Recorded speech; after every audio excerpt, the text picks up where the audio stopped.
عجمان میں یوم پاکستان کی تقریب۔ مسلم لیگ نون عجمان کے عہدیداران کی طرف سے افطار ڈنر تقریب میں جعفر ایکسپریس واقعے کی شدید مذمت، اسلاف کی قربانیوں کو خراج تحسین اور پاک فوج کی جرأت ہمت کو سلام پیش کیا گیا۔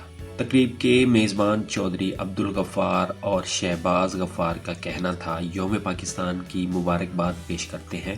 پاک فوج کے کارنامے بے مثال ہیں اور ملک کو درپیش چیلنجز کا مقابلہ کرنے کے لیے پوری قوم ان کے شانہ بشانہ ہے۔ اس موقع پر شرکاء نے یوم پاکستان کے حوالے سے خصوصی کیک کاٹا اور شہداء کے لیے دعائے مغفرت بھی کی۔ افطار ڈنر تقریب میں اہم علمی، ادبی، سیاسی، سماجی شخصیات محمد غوث قادری، چودھری عارف، عامر راجہ، ابوبکر افندی، شہزاد بٹ، چودھری بشیر شاہد اور دیگر بھی موجود تھے۔ یوم پاکستان مبارک ہوئے۔ میں ہماری فوج کے جو کارنامے ہیں، اللہ تعالیٰ ان کو اپنے حفظ و امان میں رکھے۔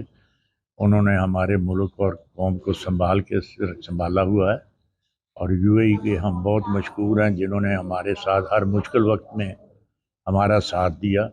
ہم ان کے تہہ دل سے مشکور ہیں اور سب دوستوں کے لیے دعا کر رہے ہیں کہ پاکستان کو اللہ تعالیٰ اپنے حفظ و امان میں رکھے، سلامتی رکھے۔ ہم پاک فوج کے ساتھ ہیں۔ پاک فوج زندہ باد، پاکستان زندہ باد۔ 23 مارچ کے موقع پر میں پوری قوم کو مبارکباد دیتا ہوں، اور ہمارے بڑوں نے جو قربانیاں دی اس موقع پہ، تو ان کو ہمیں ہمیشہ یاد رکھنا چاہیے۔ سب قوم کو یکجہتی کے ساتھ رہنا چاہیے، مل جل کے رہنا چاہیے، اور اس کے ساتھ ہی جو کوئٹہ میں جو واقعہ پیش آیا تھا دہشت گردی کا، اس کی ہم مذمت کرتے ہیں، اور اپنی فورسز جنہوں نے قربانیاں دی، جو شہداء ہیں، خراج تحسین پیش کرتے ہیں۔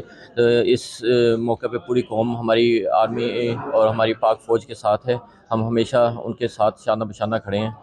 پاکستان زندہ باد۔